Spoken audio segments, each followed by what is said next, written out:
Hi Pangyaw, gagawa tayo ng dessert. Papakitaan ko po kayo kung paano po ako gumawa ng dessert dito. Ito po yung ingredients. Isa pong mango, tsaka mango flavored jelly powder, at isa pong fresh milk. Yan lang po ang ingredients ng ating gagawing dessert. Pakikitaan ko po kayo kung paano ko po yan gawin. Start na tayo Pangyaw. Buksan natin yung jelly powder.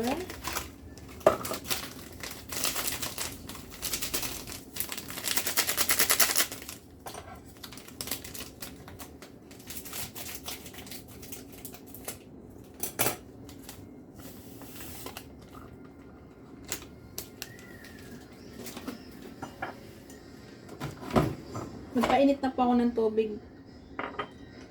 Lagyan po natin ng kalahating baso. Ang add lang po ng tubig nito ay isang baso. Kaya lang po, kalahati lang po nilagay ko kasi ito na po yon. Imbis na tubig ang ilagay ko, ito po ang ilalagay ko, gatas, diba? Kaya ito, mainit na tubig, kalahating baso.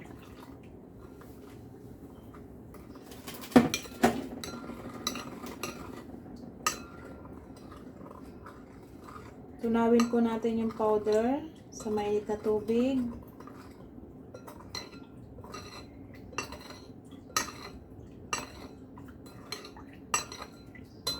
Haluin ng maayos.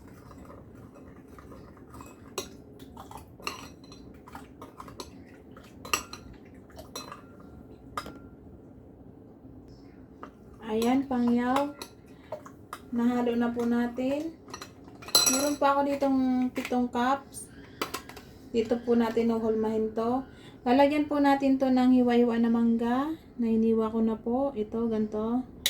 Yan, lagyan nyo muna po ng ganyan. Kaunti lang po. Para maging topping po siya. Kaunti lang. Sobrang dami na. Yan. Ganito lang siya, kakaunti.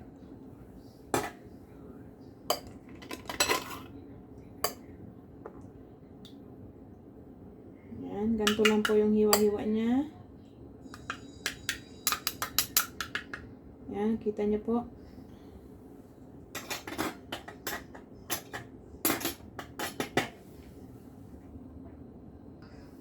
Ayan, Pangyaw. Tapos na tayo maglagay ng mango. Lagyan po natin siya ng jelly na tinunaw. Yan.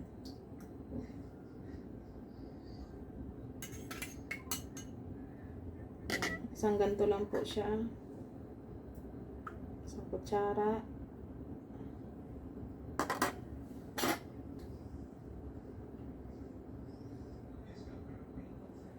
Para maging topping po siya pag siya tumigas.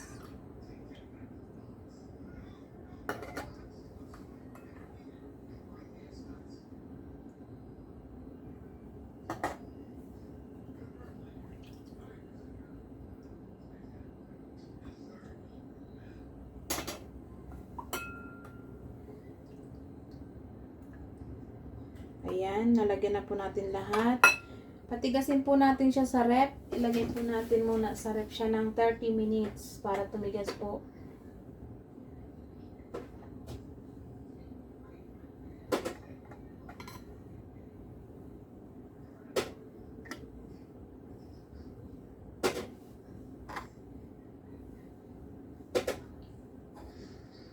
Ayan, nalagay na po natin lahat.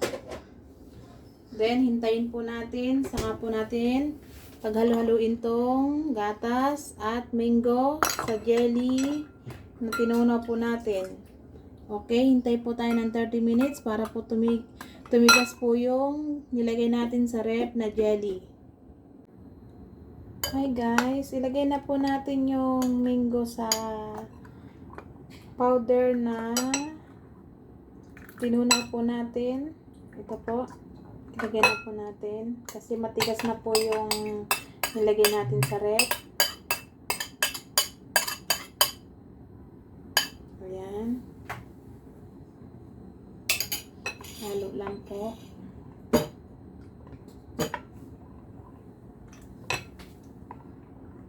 Pakita ko sa inyo guys kung ano yung itsura niya. Ayan, ganyan. Tapos ilagay po natin ang milk. Ayan. Halo lang.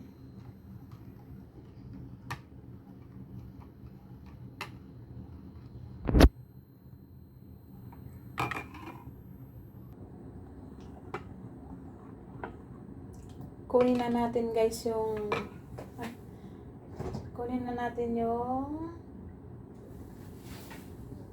jelly pangyaw na ginawa natin. Yan na. Yan po yung tsura niya. Matigas na po siya pangyaw.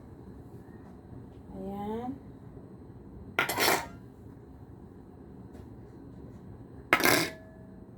Matigas na po. Topping siya.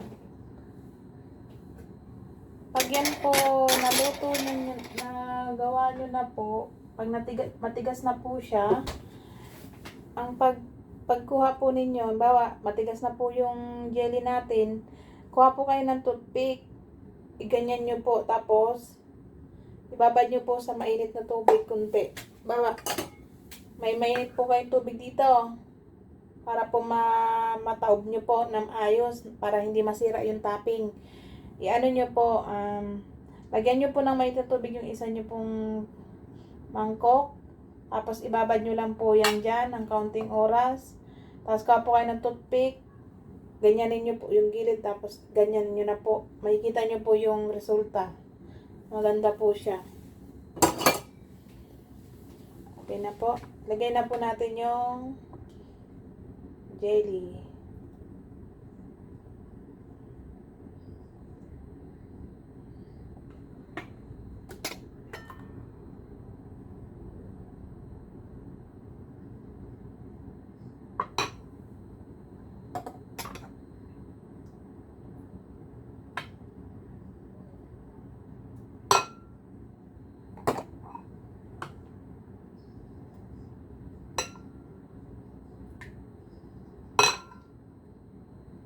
Ito pangyaw, pwede nyo itong pang negosyo. Maganda daw po itong negosyo, sabi ng amo ko. Hindi siya magastos. At hindi pa siya hassle gawin. Habang naghahanap tayo. At chika-chika tayo. Ayan. Okay na siya. Patigasin nyo lang po sa rep. Dessert na po ninyo yan. Okay na po siya. Ganyan lang siya kasimple. Punuin natin.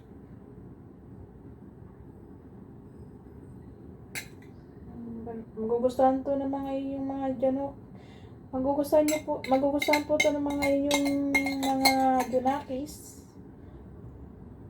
Magiging paborito po to ng yung mga junakis. Masarap po to. Gusto nga po ng amo ko yung made in Philippines mango eh. Kasi sabi niya malasang malasa yung pagka-mango. Kaya sabi niya sa akin pag umuwi ako, bumili daw po ako ng maraming mango. Paborito daw niya po eh. Kasi nung umuwi ako nung nakaraan, binigyan ko siya ng 3 piraso. Yun. Naghanap pa. Kulang daw. Diyos mio. Nakatikim daw po siya ng Made in Philippines. First time daw niya pong fresh na nakatikim ng ganun masarap. Kaya hindi na niya po nakalimutan. Simula noon, naging paborito na niya ang gantong flavor. Yan. Ilagay na po natin sa ref. Patigasin nyo lang po siya ng ayos. Pangyaw para masarap.